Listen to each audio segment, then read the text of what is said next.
యొక్క సంతానమును నియమించెననుకొని అతనికి షేతు అను పేరు పెట్టెను.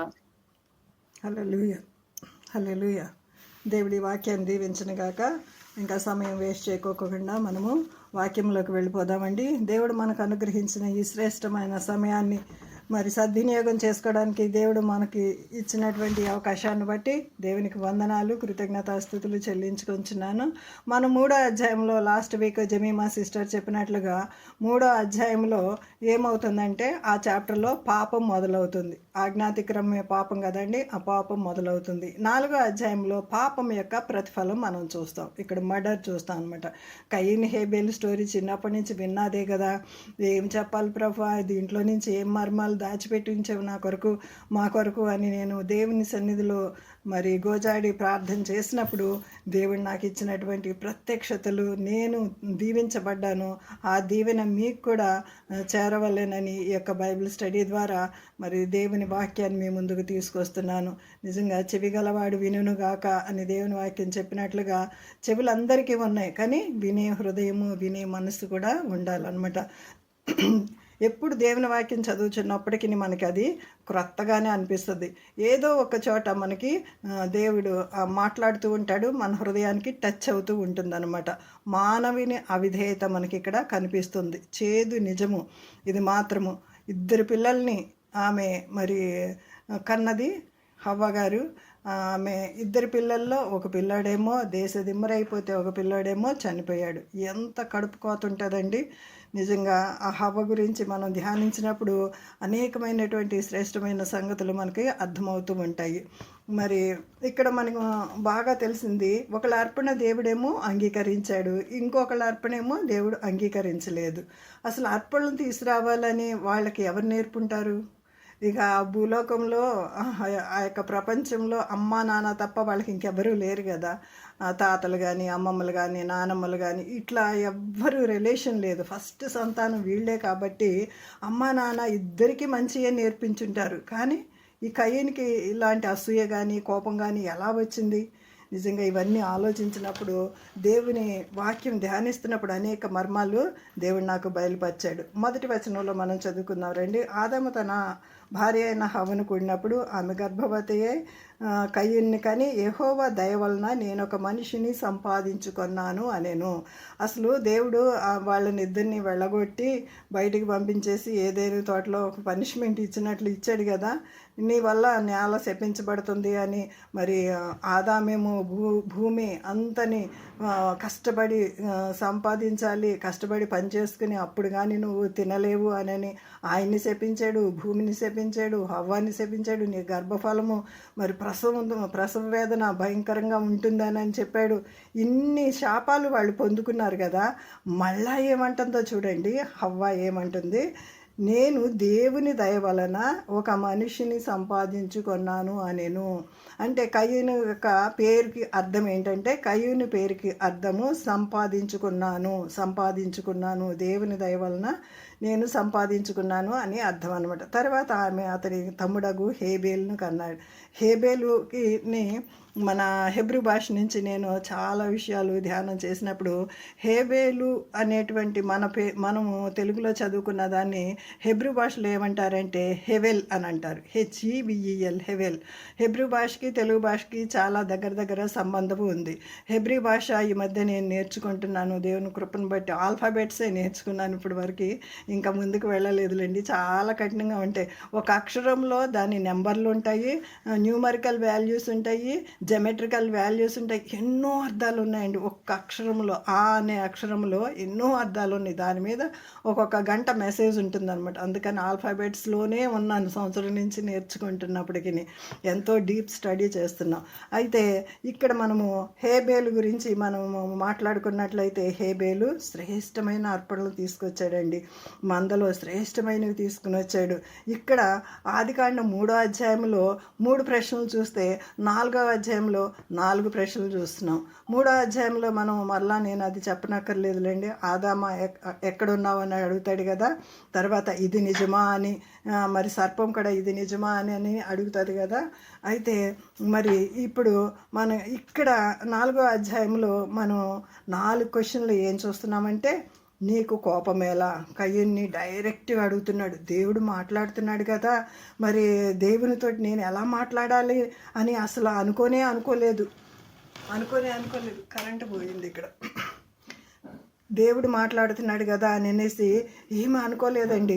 వెంటనే అతనికి మళ్ళీ ఇంకొక క్వశ్చన్ వేశాడు. దేవుడు ఏమని అంటున్నాడు, ముఖము చిన్నబుచ్చుకున్నావేంటి? ఇది కూడా అన్నాడు. అంటే అలిగేసి చిన్నబుచ్చుకుని ఉంటారు చూసారా చిన్నపిల్లల్లాగా, అలాగా అలిగేసినట్లుగా కూడా మనకి ఇక్కడ కనిపిస్తుంది. 2 క్వశ్చన్స్ అయిపోయినాయి. ఫస్ట్ క్వశ్చన్ డైరెక్ట్ క్వశ్చను ఏమని అంటున్నాడు, నీకు కోపమేలా? 2వ క్వశ్చను, చిన్నబుచ్చుకున్నావేంటి నీ మొహం? నువ్వు సత్క్రియ చేస్తే నీ మొహం ఎత్తుకోవా? నీవు సత్క్రియ చేయని ఎడల వాకిట పాపము పొంచి ఉన్నది. హల్లెలూయా. వాకిట పాపం పొంచింది. యాకోబు పత్రికలో కూడా ఇదే మాటను మనం చూస్తామండి. వాకిట పాపము పొంచి ఉన్నది అనే మాటను యాకోబు పత్రికలో కూడా మనము చూస్తాము. దురాశ గర్భం ధరించి, ఎవరైనా వాక్యాన్ని గబగబా చదవగలిగే వాళ్ళు త్వరగా తీయవలసిందిగా మనవి చేస్తున్నాను. దురాశ గర్భం ధరించి పాపం పరిపక్వమైన మరణాన్ని అంటుంది. ఆ మాటలు మనము యాకోబు పత్రిక 1వ అధ్యాయము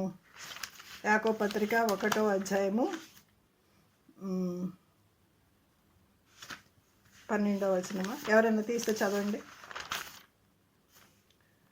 15వ వచనం నేనే చదువుతున్నా. దురాశ గర్భం ధరించి పాపము కనగా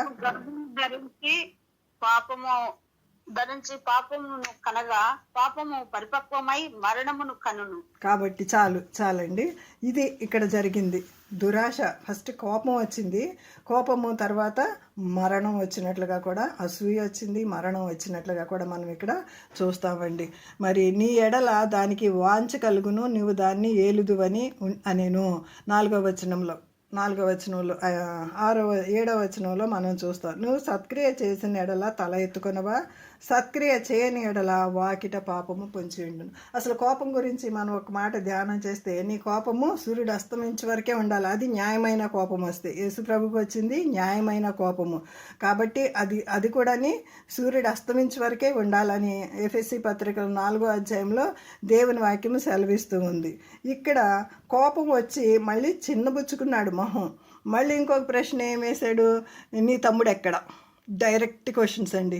నీ తమ్ముడు ఎక్కడ అని అడుగుతుంటే మరి కయ్యూని ఇచ్చినటువంటి ఆన్సర్ ఏంటండి, నా తమ్ముడికి నేనేమన్నా కావలి వాడనా అని అంటున్నాడు.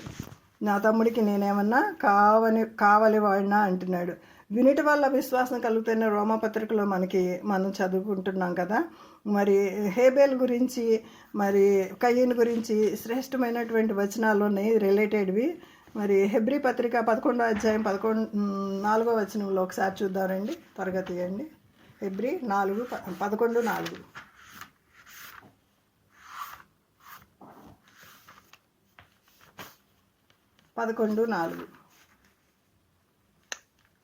విశ్వాసమును బట్టి హేబేలు కయ్యూను కంటే శ్రేష్టమైన బలి దేవునికి అర్పించెను.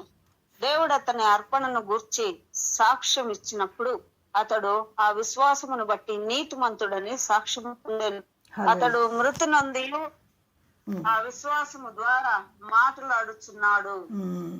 ఇప్పటికీ మాట్లాడుతున్నాడు కదండి. విశ్వాసం ద్వారా ఇప్పటికీ మాట్లాడుతూనే ఉన్నాడు. హేబేలు రక్తము మరి ఆ భూమిలో నుంచి మొరపెడుతుందని ఇప్పటికీ దేవుని వాక్యము మొరపెడుతూనే ఉంది. మనకి హేబేలు రక్తం ద్వారా దేవుడు మనతో మాట్లాడుతూనే ఉన్నాడు. ఇంకా రక్తం గురించి చూసినట్లయితే సంఖ్యాకాండంలో కూడా మరి రక్తం వల్ల అక్కడంతా ఎవరైనా రక్తము చిందిస్తే, ఎవరైనా మర్డర్ చేస్తే ఆ యొక్క వాని నిరపరాధి రక్తం వలన ఆ ప్లేస్ అంతా కూడా మరి ఒక జ్వాల వస్తుంది అనేసి సంఖ్యాకాండంలో ఉందన్నమాట.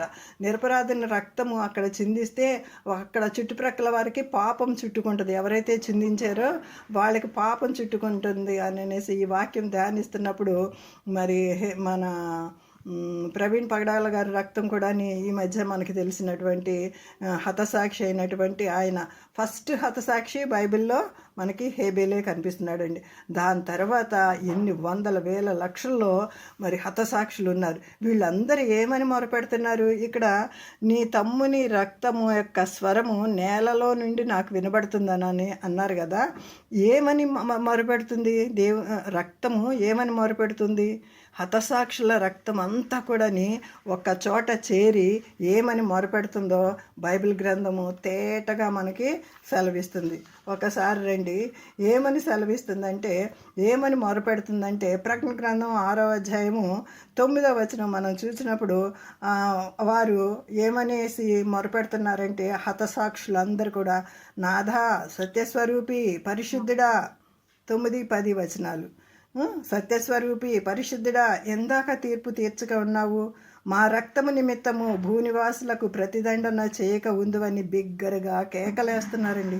రక్తం మొరపెడుతుందండి. హతసాక్షుల యొక్క రక్తము కోట్లాను కోట్ల ఇప్పటికీ, అంటే ఇప్పుడు మనకి ఈ బైబిల్ గ్రంథము చేతిలోకి వచ్చి ఆదికాండం నుంచి చూసినట్లయితే బైబిల్ చరిత్ర 4500 సంవత్సరాలు. ఈ యొక్క ఆదికాండంలోనే మనకు 2000 సంవత్సరాలు గతించిపోతాయి. ఎందుకంటే ఆదికాండంలో వారి వయసు 900 సంవత్సరాలు, 900 సంవత్సరాలు వారు బ్రతికినట్లు ఒక్కొక్కళ్ళు చూస్తాం అన్నమాట. అయితే మరి వాళ్ళ రక్తము ఇప్పటి వరకు, అంటే యేసు ప్రభు తర్వాత నుంచి ఇప్పటికి 2 సంవత్సరాలు అయినాయి. ఇన్ని సంవత్సరాలుగా, వందల వేల సంవత్సరాలుగా రక్తము, మరి హతసాక్షుల రక్తము ఏమని మొరపెడుతుందంటే, ఎవరైనా చదవండి 10వ వచనము, 6వ అధ్యాయము ప్రకటన గ్రంథము 10వ వచనము. వారు నాదా సత్యస్వరూపి పరిశుద్ధుడా, ఎంత తీర్పు తీర్చకయు మా రక్తము నిమిత్తం భూనివాసులకు ప్రతిదండన చేయకి ఉందువని బిగ్గరగా కేకలు వేసిరి. హల్లెలూయా.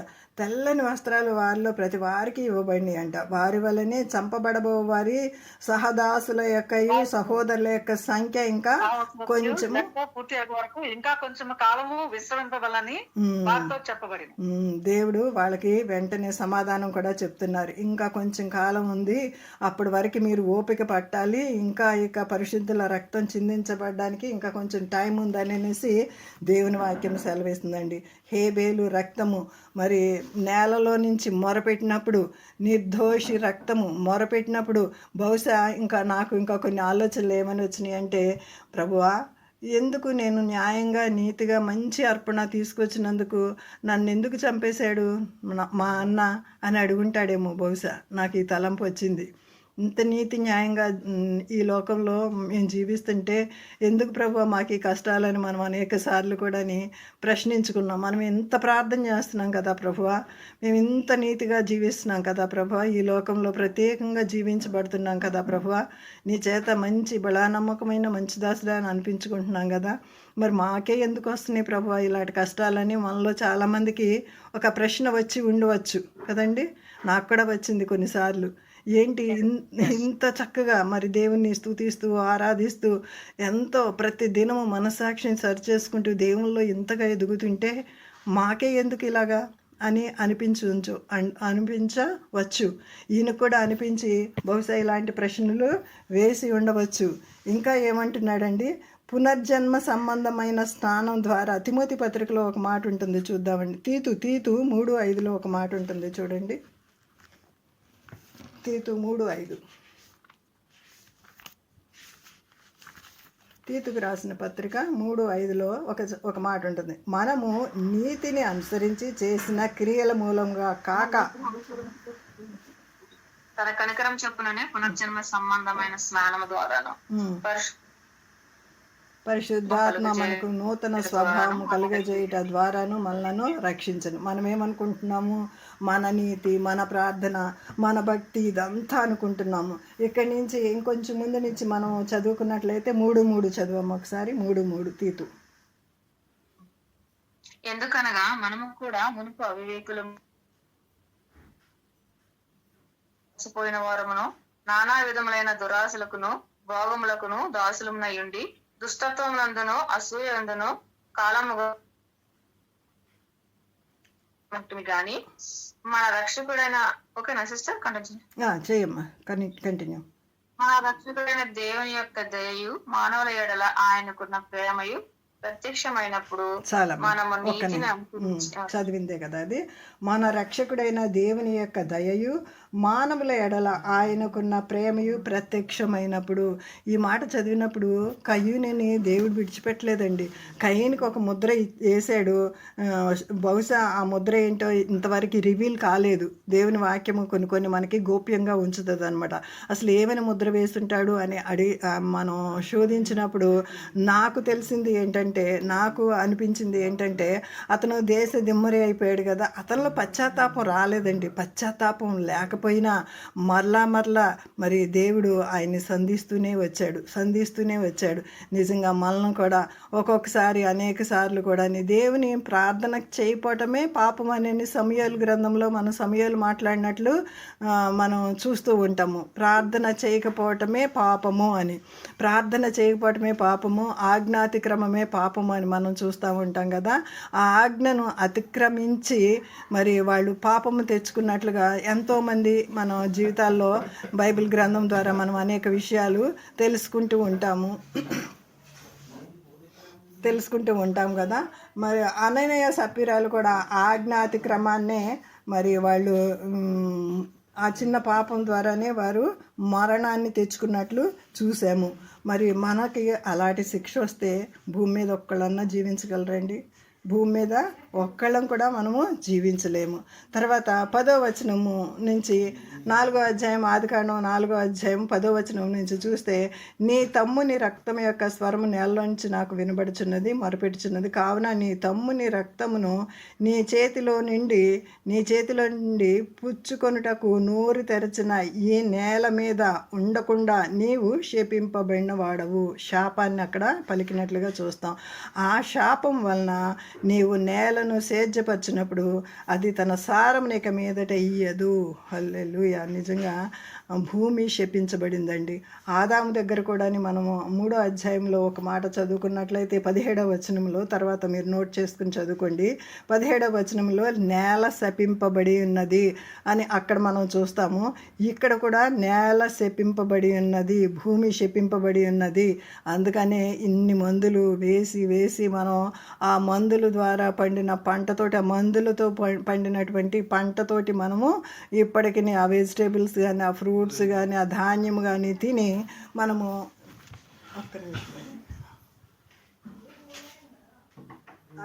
డిస్టర్బ్ చేయొద్దు, సారీ. అయితేనండి మరి అనేకమైన మందులతోటి ఇప్పుడు మనము పంటలు పండించుకుంటున్నాము. ఆ మందులే తింటున్నాము. సగం జబ్బులు మనకి దాని ద్వారానే వస్తున్నాయండి. నిజంగా మనకి ఈ హేబేలు ఏమో గొర్రెల కాపరి, ఆయన అయితే మనం బ్లెస్ చేశారు. వెళ్ళిపోవద్దు, సార్కి చెప్తాలేండి, తర్వాత తలుపు దగ్గరికి వేస్తాను. హేబేలేమో గొర్రెల కాపరి, ఈ కయ్యూనేమో భూమిని సేద్యపరచువాడని దేవుని వాక్యం సెలవిస్తుంది. భూమి మాత్రం 2-3 సార్లు శపించబడినట్లుగా చూస్తాం. దేవుని గ్రంథంలో ఎక్కువగా గొర్రెల కాపర్లు బ్లెస్ అయినట్లుగా కూడా మనం ఎక్కువగా చూస్తూ ఉంటామండి. గొర్రెల కాపర్లే ఎక్కువగా మరి బ్లెస్ అయినట్లుగా. ఫర్ ఎగ్జాంపుల్ యాకోబుని కూడా దేవుడు అనేక మందలతోటి మరి బ్లెస్ చేసినట్లుగా మనం చూస్తాము. దాని తర్వాత ఏబు కూడా అన్ని పశువులు ఉన్నాయి అని చూస్తాము. తర్వాత యేసేపు దగ్గరికి మరి వారి తమ్ముళ్ళందరూ కూడా ఆ యొక్క ఐగుప్తు దేశం వెళ్ళినప్పుడు కూడా పశువుల కాపరులు, మా యొక్క తండ్రి ఇంటి వారందరూ కూడా పశువుల కాపరులు అని అక్కడ కూడా మనము చూస్తాము. గొర్రెల మందలను కానీ ఇక్కడ మరి పశువుల మందలను కానీ దేవుడు ఎక్కువగా బ్లెస్ చేసినట్లుగా కూడా మనం చూస్తాం. 13వ వచనం మనం చూసుకున్నట్లయితే, అందుకు కయ్యూను, నా దోష శిక్ష నేను భరింపలేనంత గొప్పది. మరి దేవుడు ఒక గుర్తు వేసేసాడు ఈయన మీద. నువ్వు దేశ దిమ్మరవై ఉంటావు, భూమి సారం ఇవ్వదు, నువ్వు ఎంత కష్టపడినా సరే సారం ఇవ్వదు, నువ్వు పంట పండించలేవు అనేసి ఒక ముద్ర వేసేసాడు. అందుకు కయ్యూను, నా దోష శిక్ష భరింపలేనంత గొప్పది అన్నాడు. కానీ నేను పాపం చేసానయ్యా, నన్ను క్షమించు అని వేడుకోలేదండి. ఒకవేళ వేడుకుంటే దేవుడు క్షమించేవాడేమో. ఈయన మరి దేవుడు న్యాయస్థుడు కాబట్టి ఆయనకి రావలసినటువంటి శిక్ష న్యాయంగా ఆయన మీదకి పంపించినట్లుగా మనం చూస్తాము.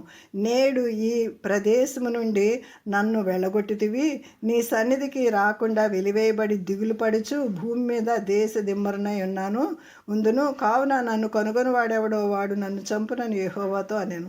నన్ను ఎవరైనా సరే మరి చంపుతారు, నా దోష శిక్ష చాలా పెద్దగా ఉంది అని అన్నప్పుడు అందుకు యెహోవా చూడండి ఇక్కడ కూడా ఇంకా కనికరం చూపిస్తూనే వస్తున్నాడు.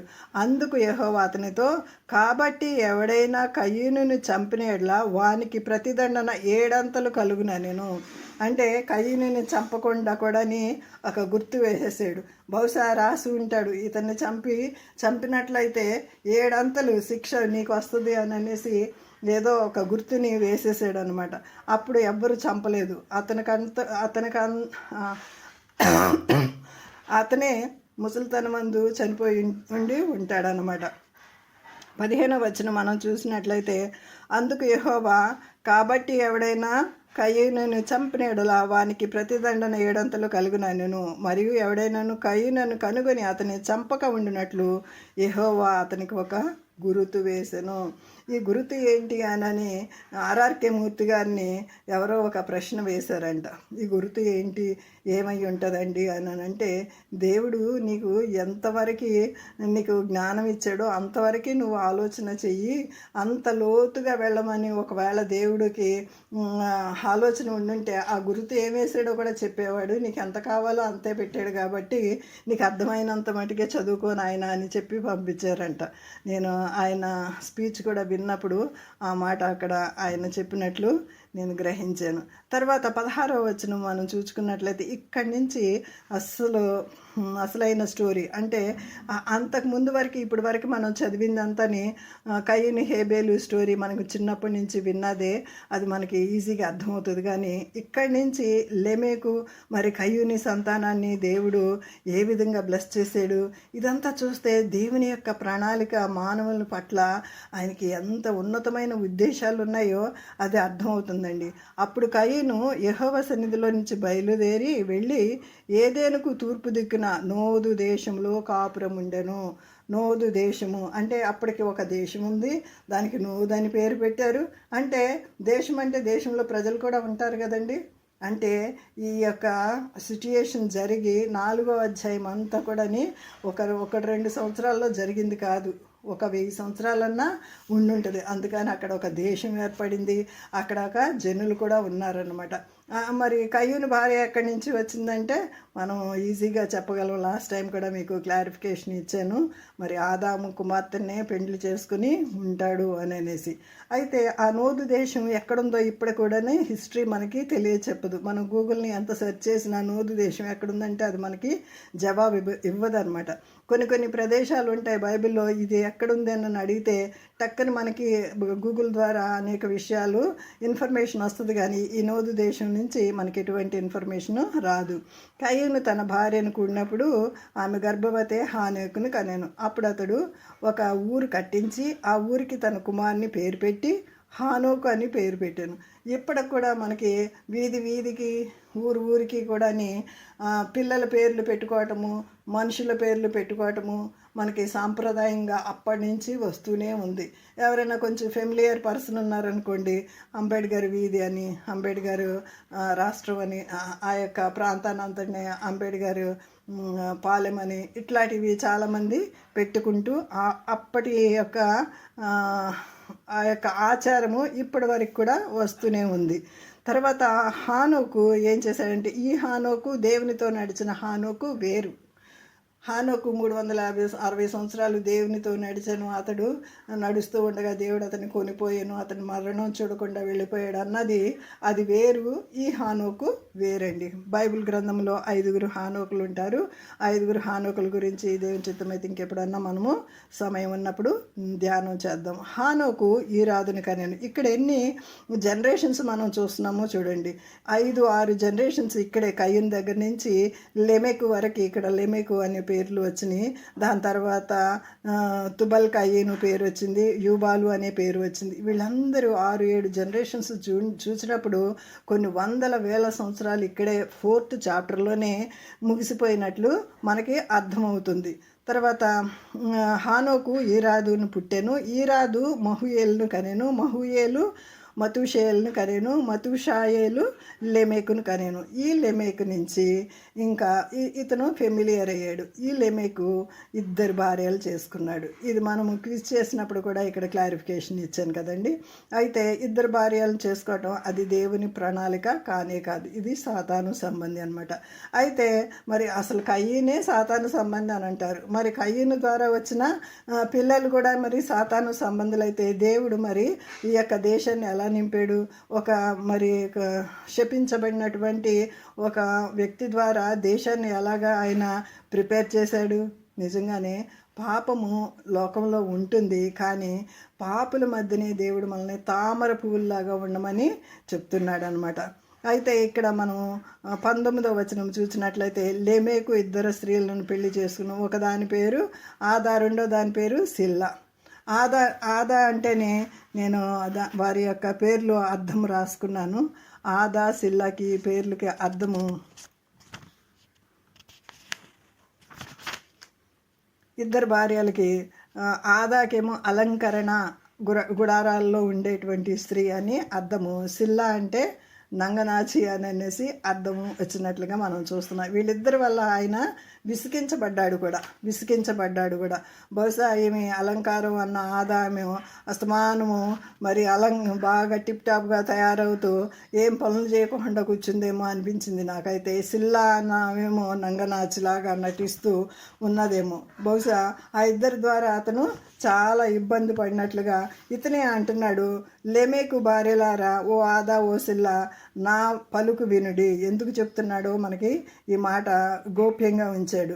నన్ను గాయపరిచినందుకే ఒక మనిషిని చంపితిని. బైబిల్ ఉన్నట్లు తెలియపరచుద్దండి.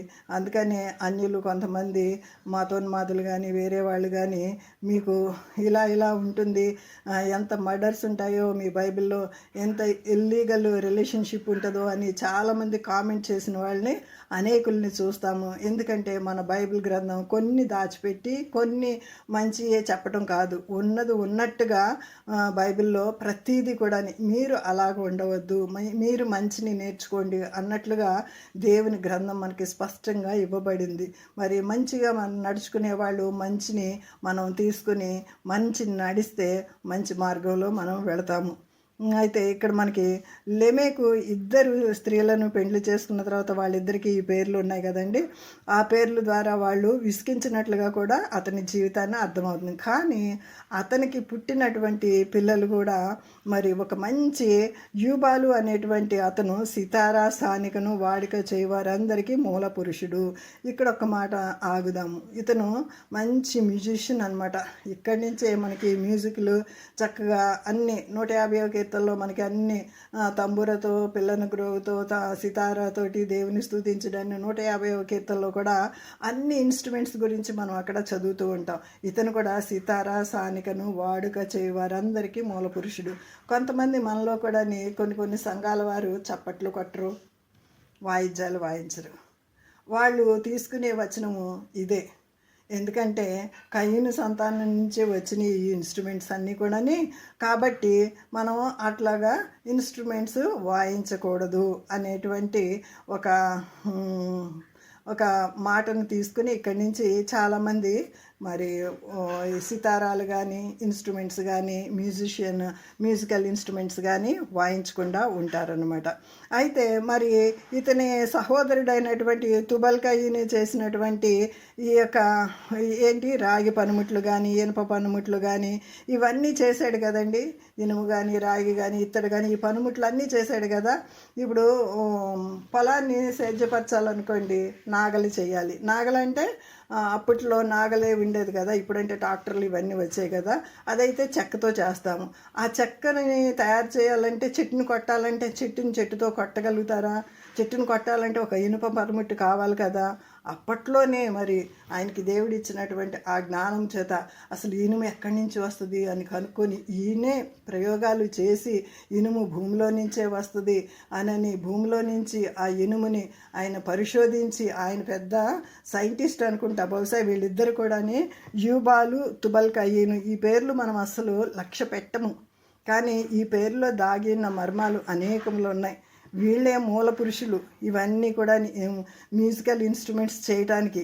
ఆయన ఎంత కష్టపడి ఉంటాడో కదండి. ఆ మ్యూజికల్ ఇన్స్ట్రుమెంట్స్ పేర్లు మనకు కొన్ని అసలు తెలియని కూడా తెలియవు. ఎన్నో రకరకాలైనటువంటి మ్యూజికల్ ఇన్స్ట్రుమెంట్స్ ఇప్పటికి కూడా ఎన్నో వచ్చినాయి. ఆ కాలంలోనే మ్యూజికల్ ఇన్స్ట్రుమెంట్స్ ఆయన కనిపెట్టాడు అంటే వారు ఎంత జ్ఞానం గల వాళ్ళు. ఆదాముకి మరి దేవుడిచ్చినటువంటి జ్ఞానం ఎలాంటిదండి, మరి అన్నిటికీ పేర్లు పెట్టి వాటన్నిటినీ ఆ పేర్లతో పిలిచినప్పుడు భేష్ బడా నమ్మకమైన మంచి దాసుడా అని ఆ టైంలో దేవుని చేత అనిపించుకున్నాడు. అంత జ్ఞానాన్ని దేవుడు ఆయనకి ఇచ్చాడు. మరి అదే జ్ఞానము వాళ్ళ సంతానమైనటువంటి వీళ్ళకు కూడా ఇచ్చాడు. కానీ మధ్యలో పాపం ఎంటర్ అయింది. పాపం ఎంటర్ అయిన ఎవరినైనా విడిచిపెట్టాడా? దేవుడు కనికరిస్తూనే వస్తూనే ఉన్నాడు. దేవుని రక్తము మన పాపాలన్నిటినీ పరిశుద్ధంగా చేస్తుంది. ఒక్కసారి మరి ఈ కయీను రక్తము దేవుని రక్తాన్ని కంపేర్ చేసి లాస్ట్లో కొన్ని మాటలు మరి కొన్ని వచనాలు మనం చదువుకుందాము. అయితే ఈ రాగి పనిముట్లు మరి ఇనుప పనిముట్లు మరి ఇన్స్ట్రుమెంట్స్ వాయించకూడదు అన్న వాళ్ళు వాడకుండా ఉంటున్నారా? వాళ్ళు వాడుతున్నారు కదా. మార్నింగ్ లేచిన దగ్గర నుంచి రాగి పనిముట్లు కానీ ఇనుప పనిముట్లు కానీ ఇత్తడి పనిముట్లు కానీ వాడక తప్పదు కదా. ఇప్పుడు మనం స్టీల్ సామాను కానీ ఇవన్నీ ఎక్కడి నుంచి వచ్చినాయి? ఇనుము ద్వారానే వచ్చినాయి కదా. అవన్నీ వాడకుండా ఉంటున్నారా? ఏదో ఒక వచనాన్ని తీసుకుని వాళ్ళకి ఇష్టమైన రీతిలో కొంతమంది మరి వాళ్ళ యొక్క డాక్ట్రైన్ బోధిస్తూ ఉంటారనమాట. కాబట్టి మనము వాటన్నిటి జోలికి వెళ్లకుండా దేవుడు మనకి నేర్పించింది మరి ఎంతవరకు నేర్పిస్తున్నాడో, దేవుడు మనకి ఎంతవరకు మనం అర్థం చేసుకోగలమో అంతవరకు వెళితే అది మనకు కూడా మేలు అనమాట. తర్వాత లెమేకి ఏమంటున్నాడు, నేను ఇద్దరిని చంపాను, మా నానేమో ఒకళ్ళని చంపాడు, నేనేమో ఇద్దరిని చంపాను. ఇక్కడ లాస్ట్ 24వ వచనంలో ఏమంటున్నాడు, 7 అంతలు ప్రతిదండన కయీను కోసం వచ్చినేడలా మరి లెమేకు కోసము 77 అంతలు వచ్చినాయి నేను ఆయనే చెప్పుకుంటున్నాడు. మరి ఎలాంటి పనిష్మెంట్ ఇచ్చారో లెమేకుకి మరి అదంతా దేవుని గ్రంథంలో మనకి వ్రాయబడలేదు. కానీ మరి 2 భార్యల్ని చేసుకున్నందుకు మరి నిజంగా ఈ వాక్యాన్ని అర్థం చేసుకుంటే 2 భార్యలు ఉన్నవాళ్ళు మరి నాకు 77 అంతలు శిక్ష ఉంటుందని భయపడి చేసుకోకుండా ఉంటారు. కానీ ఎవరూ లక్ష్య పెట్టరు. ఈ మాటలు లక్ష్య పెట్టుకోకుండా వారి ఇష్టానుసారంగా జీవించినట్లుగా కూడా చాలామందిని బైబిల్ గ్రంథంలోనే మనము చూస్తూ ఉంటాము. తర్వాత 25వ వచనంలో ఒక శ్రేష్టమైన మాట ఉంటుంది. ఆదాం మరలా తన భార్యను కూడినప్పుడు ఆమె కుమారుని కానీ కయ్యూని చంపిన హేబేలుకు ప్రతిగా దేవుడు నాకు మరి ఒక సంతాన్ని నియమించిననుకుని షేతు అని అతనికి పేరు పెట్టింది. ఈ షేతు షేతు పుట్టినప్పుడు దేవుని నామమున ప్రార్థన చేయటం మొదలుపెట్టిందంటే, నిజంగా దేవుని నామమున ప్రార్థన చేయటం మొదలుపెట్టినప్పుడు ఆ ప్రార్థన ఇప్పటి వరకు ఆగలేదండి. ఆ ప్రార్థన ఇప్పటి వరకు ఆగలేదు. మరి మనం కూడా కేడీసీ ఉమెన్ ప్రేయర్ వారియర్ ఇది మొదలుపెట్టింది మరి ప్రార్థనతోనే మనం మొదలుపెట్టాము. అందరం కలిసి ప్రార్థన చేసుకోవాలని ఒకే ఒక్క ఆశతోటి మొదలుపెట్టాము. ఇది కూడా మరి అంతం వరకు కొనసాగే వరకు, అంటే దేవుని రాకడెప్పుడు మనకి తెలియదు, మన పోకడెప్పుడు మనకి తెలియదు. ఇది కూడా ప్రార్థనతోనే కొనసాగించినట్లుగా ప్రార్థన మీదే మన బేసిక్స్, దీని మీదే ప్రభువు మీదే రాక్, మన ప్రభు అయినటువంటి యేసుక్రీస్తు అనే బండ మీదే మన యొక్క అడుగులు స్థిరపడినట్లుగా ప్రార్థనతోనే దీన్ని ముందుకి కొనసాగించుదామండి. దేవుడు అట్టి కృపను మనకి దయచేయునుగాక. మరి ఈ యొక్క హేబేలు రక్తము యేసు రక్తాన్ని మనం కంపేర్ చేసినట్లయితే హేబేలు రక్తం ద్వారా పాపం లోకానికి వచ్చింది. యేసుక్రీస్తు రక్తం ద్వారా మనకి మోక్షాన్ని రక్షణను వచ్చినట్లుగా మనం చూస్తాం. రోమాపత్రిక 3వ అధ్యాయం 26వ వచనం చూడండి. యేసుక్రీస్తు రక్తం ద్వారా మనం కొన్ని మాటలు చదువుకుని ముగించుకుందాం. రోమా 3:26. క్రీస్తు యేసు రక్తం విశ్వాసము ద్వారా ఆయనను ఆయనను కరుణాధారముగా బయలుపరచెను. దేవుడిప్పటి కాలమందు తన నీతిని కనపరచు నిమిత్తము తాను నీతిమంతుడును యేసునందు విశ్వాసం గలవానని నీతిమంతునిగా తీర్చివాడున ఎండుటకు ఆయన అలాగూ చేశాను. దేవుడు అందుకే చేశాడనమాట. మనము నీతిమంతులుగా అవటం కోసమే యేసు రక్తమందలి విశ్వాసము ద్వారా ఆయనను కరుణాధారముగా బయలుపరిచాడు. దేవుడు అప్పటి కాలమందు తన నీతిని కనపరచు నిమిత్తము తాను నీతిమంతుడును యేసునందు విశ్వాసము గలవానిని నీతిమంతులుగా తీర్చివాడిన ఎండుటకు ఆయన అలాగూ చేశాడు. ఒక్కని నీతి ద్వారా ఎంతమందికి నీతిమంతులుగా తీర్చబడ్డాము. 5వ అధ్యాయము ఇక్కడే మనం చదువుతామండి. 5వ అధ్యాయము మొదటి నుంచి కొన్ని వచనాలు చదువుదాం. రోమాపత్రిక 5 మొదటి నుంచి కొన్ని వచనాలు. కాబట్టి విశ్వాసం మూలమున మనము నీతిమంతులముగా తీర్చబడి మన ప్రభువైన యేసుక్రీస్తు ద్వారా దేవునితో సమాధానం కలిగి ఉందము. మరియు ఆయన ద్వారా మనం విశ్వాసం వలన ఈ కృపయందు ప్రవేశం గలవారమై అందులో నిలిచి ఉండి దేవుని మహిమను గూర్చిన నిరీక్షణను బట్టి అతిశయపడుచున్నాము. అంతేకాదు శ్రమ ఓర్పు పరీక్షను నిరీక్షణను కలుగజేయనని ఎరిగి శ్రమల యందును అతిశయపడదుము. ఎందుకనగా ఈ నిరీక్షణ మనం సిగ్గుపరచదు. మనకు అనుగ్రహింపబడిన పరిశుద్ధాత్మ ద్వారా దేవుని ప్రేమ మన హృదయములలో కుమ్మరింపబడి ఉన్నది. అనగా మనం ఇంకా బలహీనమై ఉండగా క్రీస్తు యుక్త కాలమున భక్తిహీనుల కొరకు చనిపోయాను. నీతిమంతుని కొరకు సహితము ఒకడు చనిపోవుట అరుదు. మంచివాడి కొరకు ఎవడైనా ఒకవేళ తెగింపవచ్చును. అయితే దేవుడు మన ఎడల తన ప్రేమను వెల్లడిపరుచుచున్నాడు. ఎట్లనగా మనం ఇంకనూ పాపులమై ఉండగానే క్రీస్తు మన కొరకు చనిపోయాడు. కాబట్టి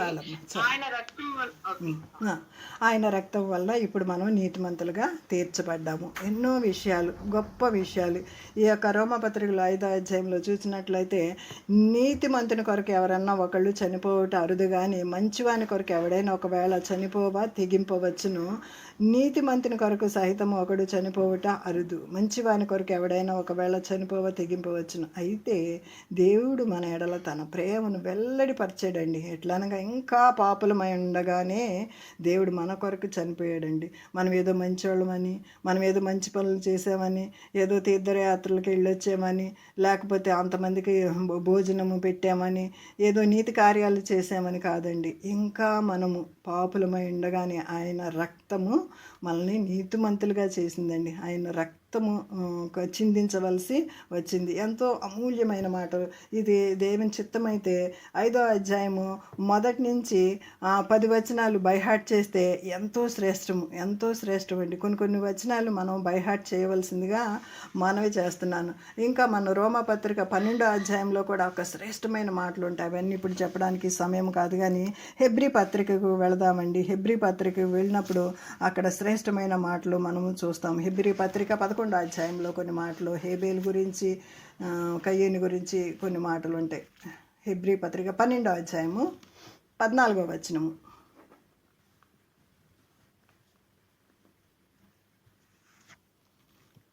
అందరితో సమాధానము పరిశుద్ధతయు కలిగి ఉండుటకు ప్రయత్నించుడి. పరిశుద్ధత లేకుండా ఎవడనో ప్రభువును చూడడు. మీలో ఎవడైనాను దేవుని కృపను పొందకుండా తప్పిపోవునేమో అనియు, చేదైన వేరు ఏదైనాను మొలిచి కలవరపరచుట వలన అనేకులు అపవిత్రులు పోదురేమో అనియు, ఒక పూట పూటి కొరకు తన జ్యేష్ఠత్వపు హక్కును అమ్మి వేసిన ఏసాపు వంటి భ్రష్టుడైనను వ్యభిచారి అయినను ఉండునేమో అనియు జాగ్రత్తగా చూచుకొనడి. ఏశావు తర్వాత ఆశీర్వాదం పొందగోరి కన్నీళ్లు విడిచుచు దానికోసం శ్రద్ధతో వెతికినను మారు మనసు పొంద అవకాశం దొరకక విసర్జింపబడునని మీరు ఎరుగుదురు. అలాగా ఒకవేళ మనం ఎవరన్నా ఉంటామేమోనని వాళ్ళని కూడా దేవుడు మనకి జ్ఞాపకం చేస్తూ ఉన్నారు. ఎందుకంటే సమాధానముగా ఉండాలి, అందరితో సమాధానముగా ఉండాలి, పరిశుద్ధత కలిగి ఉండాలి. నేను పరిశుద్ధుని కనుక మీరు కూడా పరిశుద్ధులై ఉండవని దేవుని వాక్యం సెలవిస్తుంది. ఇదో అధ్యాయము 12వ అధ్యాయం 24వ వచనం. Easy to remember. ఇది చాలా శ్రేష్టమైన వాక్యం. ఇది కూడా ఒకసారి చదువుకుందాం. కొత్త నిబంధనకు మధ్యవర్తి అయిన యేసునొద్దకును హేబేలు కంటే మరి శ్రేష్టంగా పలుకు ప్రోక్షణ రక్తమునకును మీరు వచ్చి ఉన్నారు. చాలమ్మా. ఇక్కడ హేబేలు కంటే మరి శ్రేష్టమైన రక్తము, ప్రోక్షణ రక్తమునకును మీరు వచ్చి ఉన్నారు. హేబేలు కంటే శ్రేష్ఠుడు, సొలొమోను కంటే శ్రేష్ఠుడు, మోషే కంటే శ్రేష్ఠుడు. పాట ఉంది కదండి, మనకందరికి వచ్చిన పాటే. సొలొమోను కంటే శ్రేష్ఠుడు, మనకి యోనా కంటే శ్రేష్ఠుడు అనేటువంటి పాటలు మనం వింటాము. హేబేలు యొక్క రక్తము నేలలో నుంచి ఏ విధంగా అయితే మొరపెడుతుందో, మరి దేవుని రక్తం కూడా మరి మన కొరకు దివారాత్రులు ఆయన 2 చేతులు చాపి, యెషయా గ్రంథంలో ఒక మాట ఉంటుంది, విననొల్లని జనుల వైపు దినమెల్లా నా చేతులు చాపుచున్నాను. దేవుని వాక్యం సెలవిస్తుంది. ఒకవేళ మనలో ఎవరమైనా సరే దేవుని వాక్యానికి అవిధేయముగా ఉన్నట్లయితే దేవుడు పిలుస్తున్నాడు. పిలిచినప్పుడు ఇప్పుడే మనం లోబడదాము. అట్టి కృప దేవుడు మనకి అనుగ్రహించునుగాక. ఇంకొక మాట చదువుకుందాము, శ్రేష్టమైన మాట. ఎఫెసీ పత్రిక 4వ అధ్యాయంలో ఎంతో శ్రేష్టమైన మాటలు ఉన్నాయి. అవి కూడా తర్వాత మీరు చదువుకోండి. ఇప్పుడు మనము మత్తయి సువార్త 5వ అధ్యాయం 21 నుంచి 27 వరకు 26 వరకు కొన్ని మాటలు చదువుకుని ముగించుకుందాం. ఇది లాస్ట్. మత్తయి 5 మనకందరికి తెలిసినయే, బట్ ఒకసారి చదువుకుంటే మరి మనం ఎలాంటి ప్రార్థన చేస్తున్నాము, మన ప్రార్థన ఎక్కడి వరకు వెళుతుంది, మరి దేవుడి యొక్క రూల్స్ ఏమై ఉన్నాయి అన్న మాటలు మనకి ఇక్కడ తెలుస్తున్నమాట. నరహత్య చేయవద్దు, నరహత్య చేయవాడు విమర్శకు లోనగునని పూర్వీకులతో చెప్పబడిన మాట మీరు విన్నారు కదా. నరహత్య అంటే ఇప్పుడు ఏం చేశాడు కయీను? నరహత్య చేశాడు. అలాగా మీరు చేయొద్దు. నేను మీతో చెప్పినదేమనగా, తన సహోదరుని మీద కోపపడు ప్రతి వాడు విమర్శకు లోనగును. మనకి చాలా ఈజీగా సహోదరుల మీద కోపం వచ్చేస్తూ ఉంటుంది కదండి. కొంచెము మాట తేడా వచ్చిందంటే కోపం వచ్చేస్తుంది. కోపపడు ప్రతి వాడు విమర్శకు లోనగును. తన సహోదరిని చూచి వ్యర్థుడా, వేస్ట్ ఫెలో అని ఒక్క మాట అంటే చాలు, వాడు మహాసభకి లోనగును. ద్రోహి అని చెప్పేవాడు నరకాగ్నికి లోనగును. అంటే ఈ మాటలు మనకి తెలియవని కాదు, కానీ ఎంత సెన్సిటివ్గా దేవుడు యేసు ప్రభు చెప్పుచున్నాడంటే, ఆయన అలాగ జీవించారు కాబట్టి ఆయన చెప్పుచున్నటువంటి మాటలు మనం కూడా అలాగ ఉండాలని. ద్రోహి అని మనం ఎన్నిసార్లు అనవండి, మన పిల్లల కోపం వస్తేనే ఒక మాట గబుక్కుని నోరు జారుతాము. ద్రోహి అనేవాడంట నరకాగ్నికి లోనగుతాడంట. కావున నీవు బలిపీఠం నందు అర్పణ అర్పించుండగా నీ మీద నీ సహోదరునికి విరోధం ఏమైనా కలదని అక్కడ నీకు జ్ఞాపకం వస్తే అక్కడ వెంటనే బలిపీఠం ఎదుట నీ అర్పణను విడిచిపెట్టి మొదట వెళ్ళి నీ సహోదరునితో సమాధాన పడము, అటు తర్వాత వచ్చి నీ అర్పణను అర్పించవచ్చును అని దేవుని వాక్యం సెలవిస్తుందండి. మరి మనం ఈ 2 స్టోరీస్ విన్నాం, హేబేలు గురించి కయీను గురించి 2 స్టోరీస్ విన్నాము. ఈ 2 స్టోరీస్ విన్నప్పుడు మరి కయీనులాగా ఉందామా హేబేలులాగా ఉందామంటే ఎవరు కయీనులాగా ఉండము అని అందరూ అంటాం, కానీ ఎన్ని ఆజ్ఞల్లో మనము అతిక్రమిస్తున్నాము, ఎన్ని ఆజ్ఞలు మనము అతిక్రమిస్తున్నాము. జస్ట్ ద్రోహి అని చెప్తేనే నరకాగ్నికి మరి లోనైపోతామంట. మొదటి యోహాను పత్రికలో కూడా ఒక శ్రేష్టమైన మాట ఉంటుంది. ఇదే లాస్ట్ అనుకుంటా, నేను చెప్పుకుంటూ వెళ్ళిపోతున్నాను, సారీ, ఇంకా ఇదే లాస్ట్. 3:15 మనం ఒక మాట చదువుకున్నట్లయితే మొదటి యోహాను పత్రిక 3:15, తన సహోదరుని ద్వేషించేవాడు నరహంతకుడు.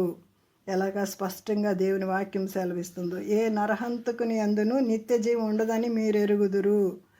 ఆయన తన నిమిత్తము తన ప్రాణము పెట్టెను, ఆయన మన నిమిత్తము తన ప్రాణము పెట్టెను గనుక దీని వలన ప్రేమ ఎట్టుదని తెలుసుకొనిచున్నాము. మనం కూడా సహోదరుల నిమిత్తము మన ప్రాణము పెట్ట బద్దులమై ఉన్నాము. హల్లెలూయా. ప్రాణం పెట్టొద్దులేండి, కానీ కనీసము హృదయపూర్వకంగా ప్రేమిస్తే చాలు అని దేవుని వాక్యము సెలవిస్తుంది. ప్రాణం పెట్టేంత త్యాగమూర్తులం కాదు, కానీ మనము మనలాగా మన సహోదరుల్ని ప్రేమిస్తే మనం ఈ యొక్క కాలనీని అంతటినీ గెలుచుకోగలుగుతాము. ప్రేమ చేత సాధించలేనిది ఏది లేదండి. కోపాలు కక్షలు పెట్టుకొని మనం ఏమీ సాధించలేము. మరి యేసు ప్రభు లోకాన్ని జయించింది ఈ ప్రేమ చేతే. ఇప్పటి వరకు కొనసాగుతుంది, ప్రభువులో మనం అందరం కొనసాగుతుంది ఆ ప్రేమ చేతే. నిజంగా ఆయన ప్రేమ చేత తాళిమి చేత మనల్ని అందరినీ కూడా హెచ్చరిస్తూ ఉన్నాడు. దేవుడి ఇటు వాక్యంను దీవించి ఆశీర్వదించునుగాక. Over to you Lakshmi sister. మంచి దేవుని వాక్యం విన్నాను. మరి ఏది శ్రేష్టమైన దానిని ప్రతి దాంట్లో ఆయన స్థుతించే శ్రేష్టమైన సమయం, ఆయన వాక్యాన్ని చదువుకునే శ్రేష్టమైన సమయం. మరి ఏబేలు వల్లే అర్పణ అర్పించినప్పుడు శ్రేష్టమైంది. ప్రతిదీ కూడా శ్రేష్టమైంది. ఆయనకు మన హృదయపూర్వకంగా శ్రేష్టమైంది అర్పించినప్పుడు మరి దేవుడు ఎంతగానో మరి దాన్ని పొందుకొని మనల్ని ఆశీర్వదించే దేవుడని మరి అనేక వర్తమానాలు మరి వాక్య భాగాల ద్వారా దేవుడు మనతో మాట్లాడినందుకు వందనాలు. మనం అనుకుంటాం నోరు జారిపోతాం, ద్రోహి అనుకుంటాం, వ్యర్థుడా అనుకుంటాం. ఇతరులతో మాట్లాడినప్పుడు కూడా మనం తెలిసి కూడా పాపంలో పడిపోతాం. మరి ఎన్నో మార్లు వాక్యం వింటాము, పాపంలో పడిపోతాం. నిజంగా మరి ఈ దినాన మరి ఒకసారి మరి ఏ సహోదరుని కూడా మరి అనవసర విమర్శకు మనం లోబడుకోకుండా మరి